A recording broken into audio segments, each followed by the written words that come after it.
Steve Davis remained at number 1 for 7 consecutive seasons in the 1980s and Stephen Hendry for 8 seasons in the 1990s. It's a relatively safe assessment in saying that competition has ramped up as time went on, which is why it's such an impressive and sometimes unnoticed accomplishment when Mark Selby was able to match Davis's performance from 2012 to 19. Firstly, this should be taken with a grain of salt. And by grain, I mean a literal grain, because there isn't anything that can be taken away from this achievement. Selby's run wasn't a continuous sailing at the number 1 position. Partway through this period, he did temporarily get overtaken in the rankings, but by the end of the season, he had reclaimed his top position. This is why most hear about him holding number 1 for over 4 years, which refers to him actually never losing first place at any point until it was recently toppled by Ronnie O'Sullivan last season. This kind of run at number 1 hasn't come close to being replicated since Hendry, and this includes the class of 92.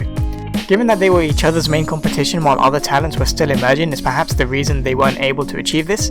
However, Selby managed to break through all of this in a period where the class of 92 were winning world championships and establish a legacy that will categorize him with the greats. Even though the ranking system has been altered over the years, one fundamental factor that remains true is that if you perform well, this will be reflected in the rankings. Selby's Triple Crown performance from 2014 to 17 would have had him at world number 1 regardless of whatever ranking system was in place, and due to the 2-year money rolling system is what allowed him to stay at the top of the rankings for so long.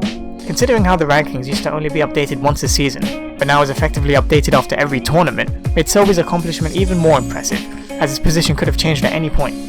If we describe periods of snooker in eras, then we have the Davis era, the Hendry era, the class of 92 era, which is still ongoing, but then I like to think of the Selby era rose next. Not necessarily because Selby dominated in a way of those before him, but he did certainly pave the way for the arrival of the newer competition, in players such as Robertson, Ding and Trump. I guess you could call it the competition era. Actually, Selby did kind of dominate like Davis and Hendry did. 3 world championships in 4 years, something not done since Hendry.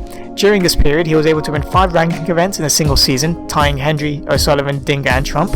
Higgins referred to Selby as a modern-day Steve Davis after their final in 2017, which I don't think is too far off. It took one relatively poor season and a couple of ranking climbers like O'Sullivan and Trump to finally overthrow the reign Selby had for so long. There are some snooker fans who are distasteful towards Selby and his style of play, which is perhaps one of the reasons why this remarkable feat doesn't often get the attention that it should. Personally, I love watching Selby play because of his brilliant snooker playing and his ability to navigate his way around the table.